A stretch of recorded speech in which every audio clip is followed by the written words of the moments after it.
मेरी निगाह में ये सारा सम्मेलन दरअसल एक बीज है। यहां जो बैठे हुए लोग हैं, इन सबको मैं एक बीज की तरह देखता हूं। आप बीज को बहुत ध्यान से पालते हैं, बहुत ध्यान से परखते हैं, लेकिन इसलिए ताकि वो धरती के अंदर जाए, ताकि उससे कुछ बाहर निकले। सिर्फ बीज को हाथ में लेके पूजा करने से कुछ नहीं होगा। मैं भी इस सम्मेलन में आया हूं बीज को देखने, बीज की तारीफ करने, बीज से सीखने, लेकिन अंततः इस उम्मीद से आया हूं कि ये जो सारा बीज है वो धरती के अंदर जाएगा, पानी लगेगा और उससे सिर्फ इतना नहीं, इससे बहुत बड़ी फसल इस देश में पैदा होगी। In that sense, as I said, I view this entire Sammelan as seed of something new. And as in the case of seed, you don't look at quantity. Small quantity of seed is all that you need. I look at this Sammelan as a seed for something new that's waiting to transform this country. Something that can change the way we look at India. And that is why, sir, I will not limit myself to the topic that was given to me. मुझे कहा गया था कि मैं सूखे पे बोलूं, अकाल के बारे में बात करूं, शायद इसलिए कि पिछले कई महीनों से मैं इस पे काम कर रहा हूं। अक्टूबर के महीने में गांधी जयंती के दिन से लेके, तब हमने कर्नाटका से लेके हरियाणा तक एक संवेदना यात्रा की थी। देश में जहां जहां सूखा है वहां वहां गए थे। उसके बाद से हमारे साथियों ने, मैंने इस सवाल पे लिखा है। बुंदेलखंड में हमने सर्वे भी किया और पिछले कई महीनों से सुप्रीम कोर्ट में एक मुकदमा हम लड़ रहे हैं। उस मुकदमे की फाइनल हियरिंग कल खत्म हुई है। प्रशांत भूषण जी ने तमाम एविडेंस की मदद से सुप्रीम कोर्ट में दिखाया है कि कैसे इस देश की केंद्र सरकार और 12 राज्य सरकारें सूखे के बारे में और किसान की जो अवस्था है इस ड्राउट में, उसके बारे में कुछ नहीं कर रही हैं। इन सब में हम सब इन्वॉल्व रहे हैं और शायद इस वजह से मुझे कहा गया था कि मैं सूखे के बारे में बोलूं। Our involvement in the drought, our yatra through the most drought affected areas, our petition in the Supreme Court and some of my writings may have suggested that I should be invited to speak on drought, and indeed that's a very big subject today. लेकिन मुझे याद आता है अनुपम मिश्र का एक लेख का शीर्षक है अकेले नहीं आता अकाल। Drought never comes alone। और वो शुरू में ही कहते हैं अकाल आने से पहले विचारों का अकाल आता है। A drought is accompanied by a drought of ideas। जमीन पे अकाल आने से पहले दिमाग में अकाल आता है, मन सूख जाता है, संकल्प समाप्त हो जाता है। और मैं आज भारत की कृषि से संबंधित उस अकाल की बात करना चाहता हूं। वो अकाल जो जमीन पे है वो तो हमें दिख रहा है, जो सूखा जमीन पे है वो दिख रहा है, पशुओं की अवस्था दिख रही है, फसल को जो हुआ है वो दिख रहा है। लेकिन वो मैं आपको क्या बताऊं, आप तो सब जानते हैं। आपने देखा होगा तेलंगाना में भी है, कर्नाटका से हमारे साथी हैं वहां है, देश के 12 राज्यों में है। मैं आपको ही ज्ञान क्या दूंगा इसके बारे में। लेकिन वो अकाल जो हमारे दिलो दिमाग में है, हमारे मन और मस्तिष्क में है और हमारे संकल्प में है, उसकी बात मैं करना चाहता हूं, क्योंकि वो बहुत बड़ा सवाल है आज इस देश के लिए। There is a drought of ideas.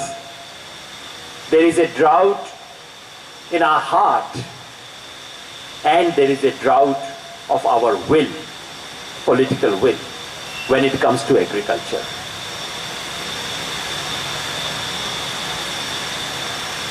आज की अवस्था में सारा देश ये मान के चलता है कि ये जो किसान है ये तो एक पुरानी चीज है, एक ऐसी क्षमता है हमारे आधुनिक ज्ञान में, क्लॉड उसके बारे में बांधते हैं, लिखते रहे हैं कि वो जो हमारी आंख के सामने है उसे अतीत दिखा सकता है। It is one of the features of modern knowledge that it can make someone sitting in front of our eyes look ancient, look past, as if she is not a person but a fossil. यही हमारा ज्ञान आज करता है। हमारा ज्ञान आज दिखाता है कि ये जो किसान है ये दरअसल पास्ट की एक चीज है, धीरे धीरे खत्म हो जाएगी। ये रेजिड्यू है, ये छिलका है, ये किसान आधुनिक सभ्यता का छिलका है। आप जब केला खाते हो तो केला तो खा लेते हो, छिलके का क्या करते हो? कहीं फेंक देते हो। आधुनिक सभ्यता के लिए किसान वही है, ये छिलका है जो चला जाएगा। और किसी भी बड़े आप इकोनॉमिस्ट से पूछ लीजिए, साइड में करके, टेलीविजन पे मत पूछना, नहीं तो बेचारे को अच्छी अच्छी बातें कहनी पड़ेंगी। कैमरा ऑफ कर देना, उससे पूछना जी इस देश में किसान का क्या होगा, वो आपको बताएगा क्या होगा जो यूरोप में हुआ। क्या हुआ? वहां भी एक टाइम पे 50, 60, 70% लोग फार्मर्स थे, फिर क्या हुआ? आज 5% फार्मर्स बचे हैं। वही होगा। आप पूछिए कि साहब उस टाइम तो यूरोप में इंडस्ट्रियलाइजेशन हो रहा था, उस टाइम उनके पास नौकरी देने को थी, हमारे किसान को कहां से नौकरी मिलेगी? आप पूछिए कि यूरोप में जो हुआ वो तो 200, 250, 300 साल में हुआ, यहां 50 साल में कैसे कर देंगे? आप पूछिए कि हमारे शहरों में जगह कहां है? ये इस देश के जब 60 करोड़ किसान और उसके परिवार वाले लोग, उनमें से 25 करोड़ भी अगर शहरों में आ गए कल, तो क्या होगा हमारे शहर का? कैसे बचेगा ये हैदराबाद? अगर 1 करोड़ लोग यहां पे आ जाएं गांव से, क्या होगा इस हैदराबाद शहर का? उनके पास उत्तर नहीं है, सोचने की जगह नहीं है। इस देश की एक लिखित योजना है और एक अलिखित योजना। लिखित योजना है कि किसानी को प्रोत्साहन देंगे, किसान वैज्ञानिकों को आगे बढ़ाएंगे, किसानों के लिए ये करेंगे। और अब लिखित योजना में ये भी आ गया है कि ऑर्गेनिक फार्मिंग को कल्टीवेट करेंगे। आ जाएगा, सब स्कीमों में आएगा, हर साल उसके लिए 2 करोड़ रुपया, 50 करोड़ रुपया अलॉट हो जाएगा। ये लिखित योजना है। These are written plans of this country. And then there is a unwritten plan. एक अलिखित योजना है जिसको कोई बोलने की हिम्मत नहीं करता, लेकिन हर एक के मन में है। नेताओं से बात कर लो, कैमरा ऑफ कर दो, कैमरा ऑफ करके नेता से पूछ लो, कैमरा ऑफ करके इकोनॉमिस्ट से पूछ लो, और वो अलिखित योजना है कि किसान या उसका बच्चा दिहाड़ी का मजदूर बनेगा, पत्थर तोड़ेगा वो। ये अलिखित योजना है। अलिखित योजना ये है कि गांव उजड़ेंगे, गांव बचेंगे नहीं, गांव में कोई लोग नहीं रहेंगे। और अलिखित योजना है कि खेती में किसान के पास जमीन नहीं बचेगी, जमीन कंपनियों के हाथ में जाएगी। This is the unwritten plan of this country, which is never written in any of the planning documents. And that plan is that villages shall be deserted, land shall be passed on to private companies, and farmers will become laborers. This is the unwritten plan of this country. और अगर उसका मुकाबला करना है, और ये जो plan है, ये प्लान वो है जिसे मैं कहता हूं दिल, दिमाग और संकल्प का अकाल। इस अकाल से पैदा हुई है ये। आज हमें उस अकाल की बात करनी है। और आज इस सम्मेलन में जो लोग आए, ये वो लोग हैं जो इस इतिहास के प्रवाह के खिलाफ खड़ा होने की हिम्मत रखते हैं। Those who stand against this so-called flow of history, they are the people present here. And that is why I say what we have in front of us is a seed of new India. It's a seed of the future of our country, because seed is always created by those who have the courage to stand against the flow of history, who have the courage to be different. हम लोग यहाँ जो आए हैं, ये वो लोग हैं जो ये मानते हैं, जिनका कहीं ये संकल्प है कि किसान बचेगा, किसान की जमीन बचेगी और गांव और खेत बचेंगे। ये कहना आसान है, इस संकल्प को निभाना बड़ा मुश्किल है। हम कुछ लोग यहां पे कुछ भी बात मान जाएं, हकीकत ये है कि इस कैंपस के बाहर मानने वाले लोग नहीं होंगे। क्लॉड ने एग्जाम्पल दिया बच्चों को शिक्षा खत्म कर देने का, स्कूल से बच्चों को बाहर निकाल लो। हमने ताली भी बजा दी सब लोगों ने। हिम्मत किसी की नहीं है, मेरी अपनी नहीं है। मैं आपसे कैसे कहूं, मेरी हिम्मत नहीं है कि मैं अपने बच्चों को स्कूल से बाहर निकाल लूं। मैं उन्हें टैगोर पढ़ा देता हूं। मैं परसों उन्हें पढ़ के सुना रहा था कि टैगोर को अपने स्कूल के बारे में क्या लगा, कितना बुरा लगा, लेकिन साथ में यह भी बता रहा था कि बेटा आज से स्कूल खुलने हैं, तैयार हो जाओ थोड़ा सा उसके लिए। मेरी हिम्मत नहीं है। मेरा बच्चा जब पिछले हफ्ते बीमार हुआ, मैं जानता हूं उसको 2 साल में चौथी बार डॉक्टर बोल रहा था, लेकिन फिर भी मैंने उसे एंटीबायोटिक्स दिए। डर लगता है। उसी तरह से उस किसान को डर लगता है जो जाके अपने खेत के अंदर डालता है पेस्टिसाइड्स। वो पागल नहीं है, वो बेवकूफ नहीं है, वो अकल का दुश्मन नहीं है, वो डरा हुआ है।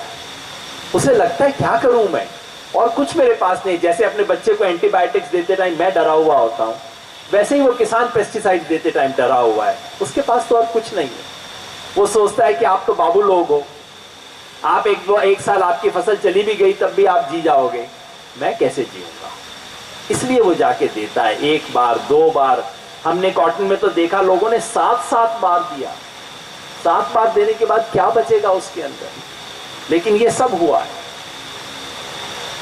Therefore, to my mind, what we need is application of mind, heart, and will together to reimagine a new India where farming has a place, where villages have a place.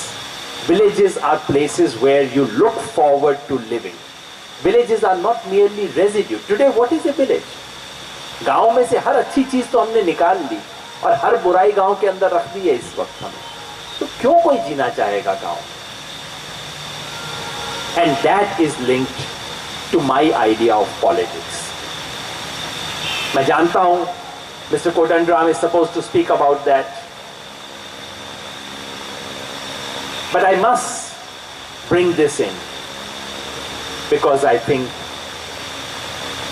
in order to do what I said we must do, there is no option but to do politics. Politics is not optional for farmers. Politics is compulsory. जो पैसे वाले हैं, जो corporate houses में हैं, जो बहुत बड़े लोग हैं, उन्हें अपनी बात मनवाने के लिए पॉलिटिक्स करने की जरूरत नहीं है। वो फोन उठाएंगे, उनका काम चल जाएगा।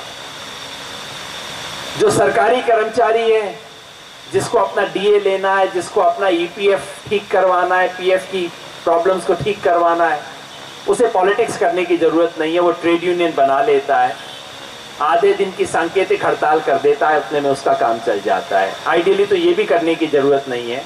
अब तो मीडिया इतना जोर जोर से बोलता है उसके लिए कि उसे कुछ करने की जरूरत नहीं है। 1 महीना पहले जब पीएफ के ऊपर सरकार ने नया नियम बनाया, आपने देखा होगा, इस बजट में सरकार ने कर्मचारियों के पीएफ के बारे में कुछ नियम बनाया। अगले दिन मेरे को टेलीविजन बहस पे बुलाया और टेलीविजन का एंकर बोल रहा था कि दिस इज आउटरेजियस, कैसे ये देश चलेगा। मैंने कहा मुझे बड़ा सुंदर लग रहा है कि अंग्रेजी वाले कभी कभी आउटरेजियस भी होते हैं, किसी बात पे आउटरेज्ड आप हो रहे हैं। मगर मेरे दोस्त, जो आप जितने परेशान हो रहे हो, और मैं भी पीएफ से प्रभावित हूं, मेरा पीएफ भी जाएगा, इसमें चिंता ना करो, लेकिन कभी कभी उस किसान के बारे में भी आउटरेज्ड हो जाया करो जिसके साथ इससे 10 गुना चीजें रोज होती रहती हैं। तो इसलिए उस कर्मचारी को अपने लिए कोई राजनीति करने की जरूरत नहीं, उसकी राजनीति तो उसके लिए मीडिया कर देता है। लेकिन किसान को, किसान के पास आज राजनीति करने के सिवा कोई रास्ता नहीं है, क्योंकि किसान की बात मीडिया नहीं उठाएगा, किसान की बात अपने आप मंत्री और प्रभावशाली लोग नहीं बताएंगे, किसान की बात इकोनॉमिस्ट नहीं उठाएगा, किसान की बात किसान को खुद आके सड़क पे उठानी पड़ेगी, नहीं तो कोई नहीं सुनने वाला किसान को। But let me clarify what I mean by politics. When I say politics is compulsory, I do not only mean that forming political party and contesting election. For me, politics is not only about political party. Political parties are not only about contesting elections, and elections are not only about forming governments. ये हमारे देश में बीमारी सी हो गई है सोचने की कि राजनीति का मतलब है राजनीतिक पार्टी। पार्टी क्यों बनाते हैं? चुनाव लड़ने के लिए। चुनाव क्यों लड़ते हैं? किसी तरह से सत्ता में आने के लिए। ये बीमारी है, इससे बचना होगा, इससे अलग करना होगा। इसलिए मैं 5 तरह की राजनीति की बात करता हूं। जब मैं कहता हूं राजनीति, तो हमें 5 काम एक साथ करने होंगे। मैं आपके सामने प्रस्ताव रखना चाहता हूं। पहला काम, आइडेंटिटी, पहचान। किसान आज कोई सर उठा के कहने को तैयार नहीं है कि मैं किसान हूं और अपने बच्चे को किसान बनाना चाहता हूं। और हम यहां बैठे हुए लोग ध्यान से सोचें तो कुछ कर सकते हैं। किसान की इज्जत का, सम्मान से कोई कहे कि मैं किसान हूं, किसान का बेटा हूं, इसके लिए हम क्या कर सकते हैं? यहां कई लोग बैठे हैं और कपड़ों से मैं कह सकता हूं कि इनमें से कई लोग शायद मिडिल क्लास से हैं। इस देश में तो कपड़े देख के बहुत कुछ पता लग जाता है। उन सब साथियों से, और बहुत जरूरी है, मैं बहुत खुश हूं इस चीज से, जिस किसान सम्मेलन में मुझे कोई मिडिल क्लास का नहीं दिखता, मुझे बहुत डर लगता है उससे। इसका मतलब उसका इस देश में कोई पूछने वाला नहीं है, मगर यहां है। और मेरा आपको एक प्रपोजल है, कुछ क्या सुंदर कल्चरल सिंबल्स हम सोच सकते हैं। क्या संभव है कि यूनिवर्सिटी में बच्चे टी शर्ट पहन के आजकल घूमते हैं? क्या कोई ऐसी टी शर्ट हो सकती है जो कहे कि मैं किसान का बच्चा हूं? तमाम तरह की टी शर्ट बनती हैं, बेहुदा टी शर्ट बनती हैं, ऐसी उटपटांग टी शर्ट्स बनती हैं। क्या कोई सुंदर तरीका हो सकता है? मेरे पास सुंदर शब्द नहीं है। ये गमछा, आपके पास एक गमछा है, क्या हम सब लोग इसको फैशनेबल बनाना होगा? सिर्फ मेरे पहनने से और इनके पहनने से काम नहीं चलेगा। पाटिल जी पहनते हैं, लोग कहते हैं कि यार आरएस के आदमी है, कोई फर्क नहीं पड़ता इससे। जिस दिन बेंगलोर यूनिवर्सिटी के अंदर और जिस दिन बेंगलोर में इंडियन इंस्टीट्यूट ऑफ साइंस के अंदर 2 बच्चे पहनना शुरू कर देंगे, उस दिन फैशनेबल हो जाएगा। कोई तरीका हम बना सकते हैं जिससे हम फार्मर की सेल्फ रेस्पेक्ट के सिंबल्स बनाएं, ऐसे सिंबल्स जो कि शहर में भी एक्सेप्टेबल। ये बहुत मुश्किल काम है साहब, सोचना पड़ेगा। इसके लिए अच्छा वीडियो बनाना, कोई अच्छा ऐसा कोई सिंबल बनाना। मेरे सिंबल को देख के कोई किसान का नहीं बताता, बस कोई भी आसाम वाले होते हैं, वो आके जरा मेरे से अच्छे से गले से मिलते हैं, उन्हें लगता है कि मैं आसाम से हूं। Can we create a symbol like Mahatma Gandhi did? One of the greatest contribution of that man was to evolve new symbols. What can be the symbol for farmers' dignity that we can evolve? It's a very serious task. Anyone from the world of advertising, anyone who is creative artist, this is something we really need to think very hard about. That's one. दूसरा, ज्ञान, politics of knowledge. ज्ञान में राजनीति है। Claude के सामने तो ये बात कहने की जरूरत नहीं है, क्लॉड की अपनी बातों ने, इनके काम ने साबित किया है। दुनिया में राजनीति सरकार बना के नहीं होती। सरकार में जो ऊपर बैठ जाते हैं, ये जो प्रधानमंत्री वगैरह बन जाते हैं, तो बहुत ही डरे हुए लोग होते हैं, कुछ नहीं कर सकते। ये दुनिया की सबसे बड़ी राजनीति और ताकत उनके हाथ में होती है जो ये तय करते हैं कि ज्ञान क्या है, संतुलित क्या है, मैं जो कर रहा हूं वो तो बैलेंस्ड है, बाकी सब तो पागल है। ये फैसला जो व्यक्ति कर सकता है, वो किसी भी राजा, किसी भी प्रधानमंत्री से ज्यादा पावरफुल होता है। ज्ञान में हमें बदलाव करना है, इसको चुनौती देनी है। ये ज्ञान की इतिहास हमें बताता है कि किसान तो खत्म ही होंगे, किसान के लिए कोई भविष्य नहीं है। इस ज्ञान को हमें चुनौती देनी है। हमें इस ज्ञान को चुनौती देनी है कि ये जो ऑर्गेनिक एग्रीकल्चर है, इससे तो काम नहीं चलेगा। चुनौती केवल इस सम्मेलन में भाषण दे के नहीं कर सकते, हमें चुनौती इस पूरे चीजों का अध्ययन करके देनी है। हमें अर्थशास्त्र के ज्ञान को चुनौती देनी है। इस देश में जिस तरह से पूरा टर्म्स ऑफ ट्रेड बदले हैं कृषि के खिलाफ, उसके बारे में अध्ययन करके निकालना है। 80 के दशक में एक बहुत बड़ा काम जो हुआ था, नंजुंडस्वामी जब थे, शरद जोशी नहीं रहे, उनकी राजनीति से मेरे कई मतभेद थे, लेकिन उस व्यक्ति ने ज्ञान में दखल दिया। इस बात के लिए मैं बहुत उसकी सराहना करता था। उस व्यक्ति ने नॉलेज में इंटरवीन किया और कहा कि किसान की दृष्टि से देखो, किसान की दृष्टि से साइंस को दोबारा लिखो। तो ज्ञान की लड़ाई लड़नी होगी, वो राजनीतिक लड़ाई होगी। तीसरी लड़ाई कंस्ट्रक्टिव वर्क, रचनात्मक काम। ये मुझे आपको बताने की जरूरत नहीं, क्योंकि आपने इन सब स्टॉल्स में जो किया है, ये बहुत सुंदर राजनीति की शुरुआत आपने की। ये जो आपने हम सबको एक गिलास हाथ में पकड़ा दिया है, ये बहुत सुंदर काम किया है। लंच पे मैं रह नहीं पाया था, लेकिन ये जो आपने खाने की व्यवस्था की है, ये बहुत सुंदर काम किया है। क्योंकि आज से 20 साल बाद किसी को याद नहीं रहेगा कि मैंने उस सम्मेलन में क्या बोला था, लेकिन ये याद रहेगा कि एक स्टील का गिलास था, उसके अंदर मैंने पानी पिया था, ये याद रहेगा। This is a great beginning. I just wanted to compliment you. This is far, far more important than any nice speeches that we might make. Constructive काम सिर्फ इंस्टॉल्स पे ही नहीं, यहाँ पे जो साथी आए हैं और देश भर में जो तरह तरह के प्रयोग कर रहे हैं, चाहे हमारे प्रोफेसर बिमल देव कर रहे हो, देवम देव कर रहे हो, क्लॉड कर रहे हो, जितने भी कई साथी आए हैं, आप सब प्रयोग कर रहे हैं। प्रयोग करके ये दिखाना कि अलग तरह की कृषि संभव है। हमारी दिक्कत ये रहती है कि हम हमेशा अपनी जो स्ट्रेंथ है उसको पॉलिश करते रहते हैं और अपनी वीकनेस पे हम ध्यान नहीं देते। ऑर्गेनिक खेती अच्छी चीज है, ये हर कोई मानता है, ये बार बार दोबारा साबित करने की जरूरत नहीं है। लोगों के मन में डर जो है वो ये है कि इससे काम चलेगा कि नहीं चलेगा, घर में कमाई होगी कि नहीं होगी, इतनी कमाई होगी कि मैं बच्चे को स्कूल में डाल सकूं, स्कूल की इतनी फीस है।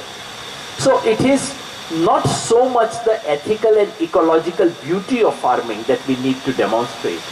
It is the economic viability of organic farming that we need to demonstrate. And that to my mind is the real challenge. और उसके लिए जितने भी प्रयोग हो सकें, वो बहुत सुंदर राजनीति। तो 3 डोमेन आपको राजनीति के बताए, आइडेंटिटी, सेल्फ रेस्पेक्ट, दूसरा ज्ञान, तीसरा रचनात्मक काम, चौथा आंदोलन। आंदोलन के बिना, जैसा मैंने कहा, किसान के लिए कोई जगह नहीं है। इस देश में इतना बड़ा सूखा पड़ा, आपने कितनी बार टेलीविजन पे खबर पढ़ी इसकी? कम से कम पहले 3 महीनों में, उन दिनों क्या हुआ था, शायद दिसंबर के महीने की बात है, दिसंबर के महीने में अमेरिका में एक बर्फीला आंधड़ आ गया। There were news reports about snowstorm in the US. हमारे हर न्यूज़पेपर में वो खबर आई। कितने लोग मरे? 1 व्यक्ति मरा। इस देश में अकाल चल रहा है, 50 करोड़ किसान जिससे प्रभावित हैं, देश का 39% एरिया जिससे प्रभावित है, लगातार दूसरे साल सूखा पड़ा है, 100 साल में तीसरी बार इतना खराब सूखा बैक टू बैक पड़ा है। ये हमारे अखबार में नहीं आता, और अमेरिका के साहब के वहां पे बर्फ का तूफान आ गया, ये खबर हमारे न्यूज़पेपर में छप जाती है। क्यों? इससे कैसे मुक्त होंगे हम? किसान जब तक सड़क पे आके आंदोलन नहीं करेगा, आप कितनी सुंदर बातें यहां बैठ के करते रहिए, इसका कोई असर नहीं होगा। So agitational politics, movement politics is absolutely a must. I'm not saying that each of us should go back and start agitations. No. Therefore, I see this as a seed that can contribute to various kinds of movements struggles which are so badly needed. And that brings me to the fifth and the last thing. आखिरी चीज है party बनाना, चुनाव लड़ना, agenda बदलना। मैंने चुनाव लड़ना के बाद सरकार बनाना नहीं कहा। चुनावी राजनीति की सबसे बड़ी सफलता ये नहीं है कि आप सरकार में आ गए और बैठ के आपने ये 4 काम करवा दिए। वो कर भी दे तो अच्छी बात है, बुरा नहीं है वो। सबसे बड़ी सफलता ये है जब आप चुनाव में इतने इंपॉर्टेंट हो जाते हैं कि आपको हराने के लिए आपके दुश्मन वही बातें करनी शुरू कर देते हैं जो आप कर रहे हैं। उस दिन आप चुनाव जीत गए। ग्रीन पार्टीज ने पूरे यूरोप में यही काम किया है। ग्रीन पार्टीज कभी भी सरकार में जीती नहीं है, मैक्सिमम कोई 8-10% वोट उनको कभी आए हैं, but green parties have made it necessary. Green parties बढ़ने लगी, सारी दूसरी पार्टीज हिलने लगी, फिर उन्होंने क्या किया, सब ने ग्रीन पार्टीज का एजेंडा उठा लिया और अपने अपने मैनिफेस्टो में लगा लिया। उस दिन ग्रीन पार्टी चुनाव जीत गई। This is the success. That is why you do electoral politics. Electoral politics में आके जिस दिन आपने सब पार्टियों को डरा दिया कि भाई किसान के बारे में अगर कुछ करेंगे नहीं तो ये पार्टी जीत जाएगी, उस दिन आप अपना चुनाव जीत गए। आप चुनाव उसके बाद हार भी जाएं, अगर आपको हराने के लिए सब पार्टियों को, किसान को अपने एजेंडा पे लाना पड़े तो आप चुनाव जीत गए। ये सबसे बड़ा काम है। So these 5 kinds of politics is what we need to do. We need to do it not only for the farmer. और ये आखिरी बात मैं कहना चाहता हूं, ये जो बात हम कर रहे हैं, हम किसान की ट्रेड यूनियन नहीं बना रहे हैं। कार्ल मार्क्स ने 19वीं सदी में कहा था कि प्रोलिटेरिएट क्रांति करेगा, इसलिए नहीं कि उससे उसका अपना फायदा हो जाएगा, बल्कि इसलिए कि वो दुनिया को बदलेगा। आज दुनिया जिस मोड़ पे पहुंची है, उस दुनिया को उस मोड़ से बदल, वो डेड एंड पे जा रही है दुनिया। इस डेड एंड से उस दुनिया को बचाना, आगे का रास्ता बंद है, दिख नहीं रहा है, आगे चले जा रहे हैं लेकिन आगे रास्ता बंद है। दुनिया को उस अंधे मोड़ से बचाना, उस डेड एंड से बचाने का काम किसान करेगा।